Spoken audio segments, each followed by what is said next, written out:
The canvas stared back at Alex like a judgmental eye, blank and unforgiving under the harsh fluorescent lights of his cramped Brooklyn studio apartment. He dipped his brush into the swirling reds and blacks, trying to capture the turmoil in his mind, but each stroke felt like a lie. His art had lost its fire ever since that night he first locked eyes with the man next door. Jordan, with his piercing gaze and enigmatic smile, had moved in silently 3 months ago, turning Alex's quiet life into a whirlwind of unspoken desires and hidden glances that promised both salvation and ruin. Alex Thompson was 25, a struggling painter fresh out of art school, living in a rundown brownstone in Williamsburg. The neighborhood buzzed with hipsters and dreamers, but Alex felt like an outsider, his conservative Midwestern upbringing clashing with the vibrant, open queer scene around him. He'd come out to his family 2 years ago, only to be met with silence from his parents and outright disdain from his brother, who called it a phase fueled by the city's liberal poison. Art was his escape, his way to process the isolation, but lately even that failed him. Jordan Hale lived in the apartment across the hall, a 32-year-old architect who seemed to materialize out of thin air. Tall, with tousled dark hair and a jawline that could cut glass, Jordan exuded an effortless charm that drew people in, yet he kept everyone at arm's length. Alex first noticed him hauling boxes up the stairs, his sleeves rolled up to reveal intricate tattoos that hinted at stories untold. A casual nod turned into hallway chats, then shared coffees on the fire escape, where Jordan's deep voice wove tales of travels without revealing much about himself. Their connection sparked during a stormy evening when the power went out. Alex, fumbling with candles, heard a knock. Jordan, soaked from the rain, holding a flashlight and a bottle of wine. "Figured we'd both be in the dark otherwise," he'd said with a wry grin. They talked for hours, the conversation flowing like the wine, touching on dreams and fears. Alex opened up about his art block, how he felt trapped between who he was and who his family wanted him to be. Jordan listened intently, his eyes softening. But when Alex asked about his own life, Jordan deflected with humor.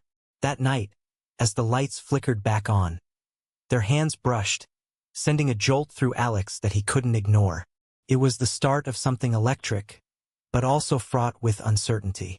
As weeks passed, their bond deepened.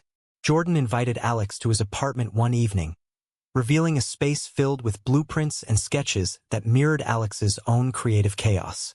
They cooked pasta together, laughing over spilled sauce, and for the first time, Alex felt seen. Not as the gay kid from Ohio, but as an artist with a soul worth exploring. Yet, cracks appeared early. Jordan's phone buzzed incessantly with calls he ignored, and he vanished for days at a time, returning with vague explanations about work trips. Alex pushed aside the doubts, intoxicated by the way Jordan's touch lingered on his arm, the stolen kisses in the hallway that made his heart race. But society loomed large. In a city that prided itself on acceptance, subtle prejudices still festered. Alex's art gallery boss, a well-meaning but traditional woman, warned him about distractions when she saw them together at a local event. "Focus on your career, dear. Relationships like that can complicate things," she'd said, her tone laced with unspoken judgment. The first major conflict arose at a neighborhood block party. Alex, emboldened by Jordan's presence, introduced him as his friend. But the word felt hollow. A group of locals, including a vocal conservative resident named Mr. Hargrove, overheard and launched into a tirade about family values eroding in the community. Jordan stepped in, his voice calm but firm, defending their right to exist without apology. The argument escalated, drawing stares, and Alex froze, torn between standing up and the fear of backlash that could tank his budding exhibitions. Later, alone with Jordan, Alex confessed his cowardice. "I'm not as brave as you," he whispered. Jordan pulled him close, murmuring, "Bravery isn't absence of fear. It's choosing despite it." That night, they shared their first real kiss, a tender moment that solidified their romance, but also highlighted the chasms between them. Alex's internalized shame versus Jordan's quiet defiance. As autumn leaves blanketed the streets, Alex's life intertwined further with Jordan's, but so did the shadows of doubt. Mornings found them waking in each other's arms, Jordan's apartment becoming a sanctuary where Alex painted with renewed vigor, inspired by the man who had become his muse. Yet Jordan's secrecy gnawed at Alex. Late-night whispers on the phone, cryptic messages deleted before Alex could see them. Small things that built into a wall. When Alex pressed for details, Jordan's eyes would darken, and he'd change the subject with a distracting smile or a gentle caress. "Some things are better left in the past," he'd say. But Alex couldn't shake the feeling that the past was very much present.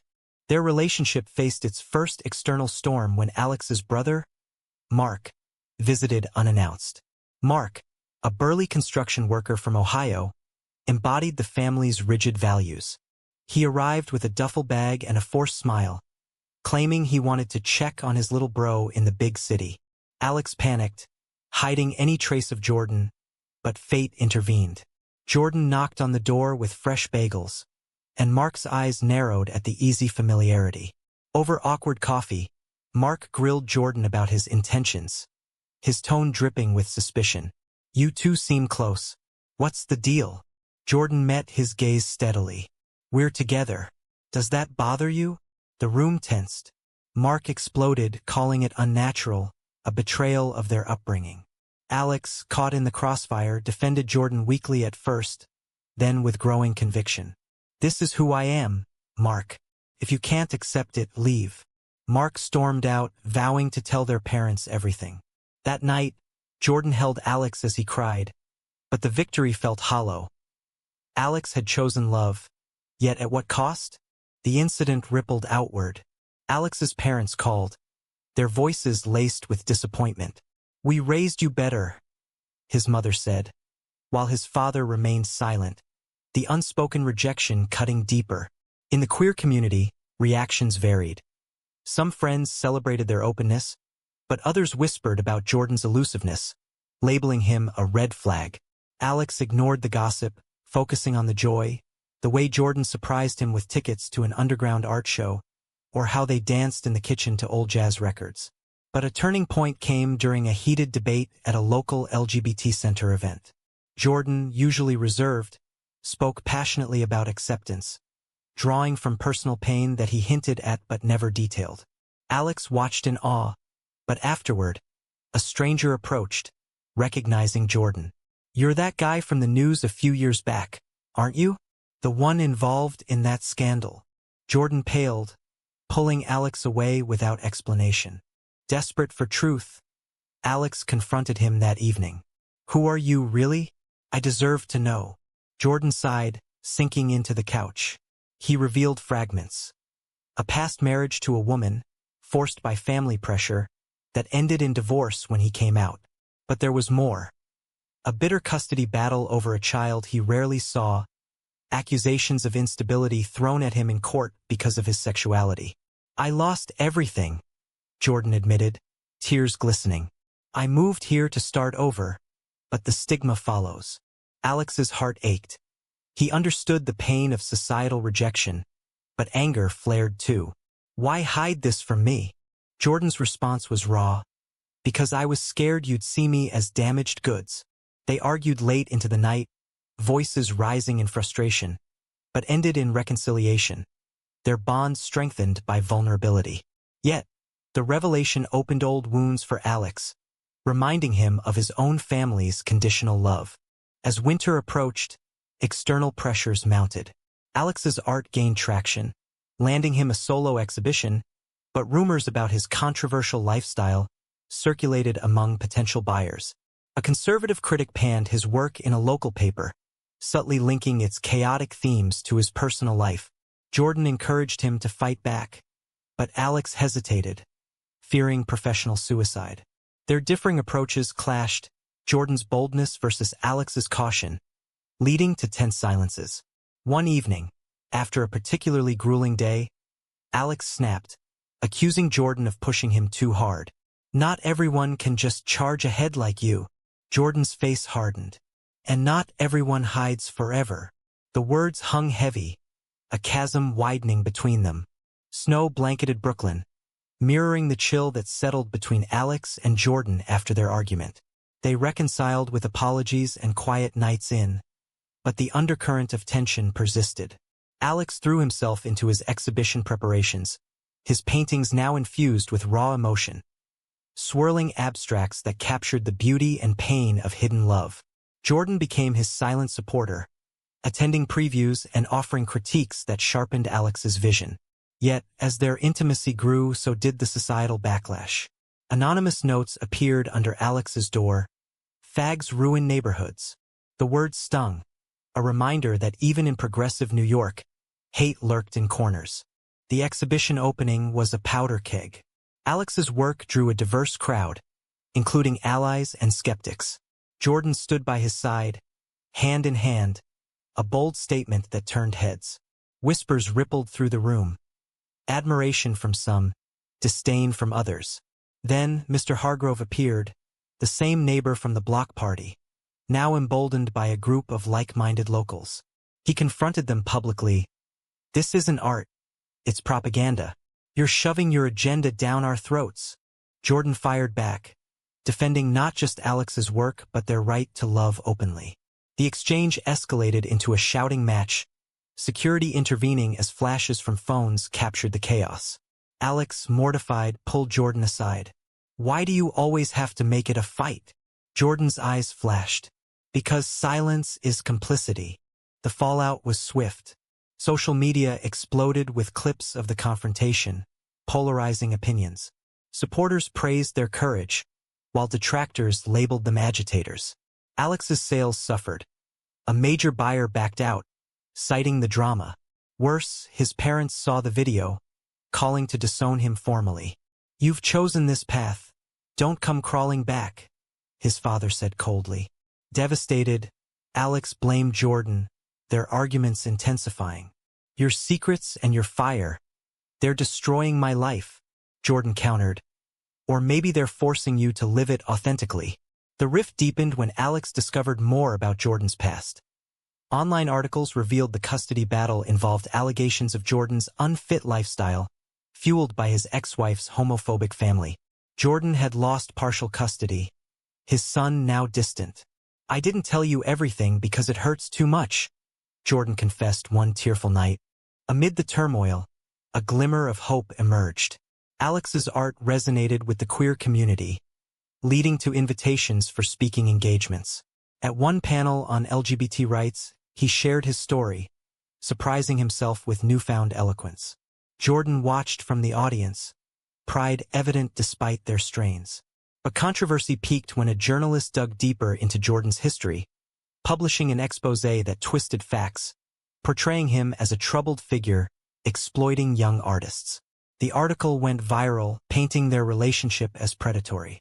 Friends distanced themselves, and Alex faced harassment online. In a moment of despair, Alex considered ending things. "Maybe we're too toxic together," he told Jordan. But Jordan refused, pulling out a letter from his son. A tentative outreach after years of silence. "This is what fighting for gets you, a chance." Their bond tested further by a community protest against rising hate crimes. Jordan organized it, dragging a reluctant Alex along. As they marched, chants filling the air, Alex felt empowered, but violence erupted when counter-protesters clashed. In the melee, Jordan shielded Alex from a thrown bottle, getting injured in the process. At the hospital, as doctors bandaged Jordan's arm, Alex realized the depth of his love. "I can't lose you," he whispered. Jordan smiled weakly. "Then don't let fear win." The event made headlines, humanizing their struggle and garnering support. Alex's exhibition rebounded, critics reevaluating his work as poignant commentary on societal divides. Yet personal demons lingered. Alex grappled with forgiving his family, while Jordan wrestled with reconnecting with his son. Their choices, to fight or flee, to reveal or conceal, defined every step. As spring hinted at renewal, they faced a crossroads. Commit fully or part ways. With spring's bloom came tentative healing for Alex and Jordan, but the scars of winter's battles ran deep. Their apartment building became a microcosm of broader societal divides. Neighbors split into factions, some offering quiet support through baked goods left at their door, others glaring in hallways. Alex's art flourished amid the controversy, his pieces selling to collectors who saw value in the raw authenticity. He even collaborated with Jordan on a mural for a local queer youth center, blending architecture and painting in a symbol of resilience. Yet, intimacy brought new vulnerabilities. Nights were filled with whispered confessions, Jordan finally opening about his son's upcoming visit. A nervous reunion after 2 years. The boy's arrival, 10-year-old Liam, was a pivotal moment. Wide-eyed and cautious, Liam stepped into Jordan's world, eyeing Alex with curiosity. "Are you my dad's boyfriend?" he asked innocently. Jordan nodded, and Alex's heart pounded. They spent the day at Central Park, picnicking and tossing a frisbee, but tension simmered. Liam's mother had filled his head with doubts, and he parroted questions. "Mom says it's not normal." Jordan handled it gently, explaining love in simple terms, but Alex felt like an intruder. That evening, as Liam slept, Jordan broke down. "What if I lose him again because of us?" Alex reassured him, but doubt crept in. Was their love worth appending a child's life? Societal conflicts escalated when a proposed bill in New York aimed to protect LGBT rights in family courts, inspired partly by stories like Jordan's. They testified at a hearing, sharing their experiences amid hecklers shouting slurs. The exposure was double-edged. It empowered them but invited more scrutiny. Alex's brother, Mark, reached out unexpectedly, his tone softened by the media storm. "I saw you on TV. Maybe I was wrong." It was a crack in the armor, but Alex remained wary, choosing to focus on his chosen family. However, the hearing unearthed more dirt. Jordan's ex-wife filed a new motion, citing the publicity as evidence of instability. Lawyers advised Jordan to distance himself from Alex to strengthen his case. "It's temporary," Jordan said, but Alex saw it as a betrayal. "How can you ask me to hide after everything?" The argument climaxed in a raw confrontation. Alex accused Jordan of using him as a rebound from his failed marriage, while Jordan countered that Alex's insecurities were self-sabotage. "You want acceptance but won't fight for it." Doors slammed, and for days they avoided each other. Alex poured his anguish into a new series of paintings, dark, turbulent works that critics later hailed as his masterpiece. Jordan, meanwhile, prepared for court, his isolation palpable. A mutual friend intervened, forcing a reconciliation. "You're stronger together," she said. They met on the fire escape, apologies flowing like rain. Jordan revealed his deepest fear, losing Liam forever. Alex shared his own of never being enough. In that vulnerability, they recommitted, vowing to face the trial as a united front. The court date loomed like a storm cloud. Supporters rallied outside, but inside, the judge's stern gaze weighed heavy. Jordan's ex painted him as reckless, using their relationship as ammunition. Alex, called as a witness, spoke eloquently about love's transformative power, countering the narrative. The judge ruled in Jordan's favor, granting shared custody with conditions. Elation mixed with exhaustion. They celebrated quietly, Liam's tentative smile a beacon. But victory stirred controversy. Conservative media decried it as activist judging, sparking debates on family structures. As summer heated up, their life stabilized, but choices lingered. Alex received an offer for a residency in San Francisco, a career boost that meant leaving Jordan behind temporarily. "Go," Jordan urged, but Alex hesitated, torn between ambition and love. Their discussions revealed deeper layers. Jordan's reluctance to remarry due to past trauma, Alex's desire for commitment. Society's gaze never fully lifted, with ongoing microaggressions testing their resolve. Summer sun bathed Brooklyn in golden light, but for Alex and Jordan, it illuminated the fragile balance they'd achieved.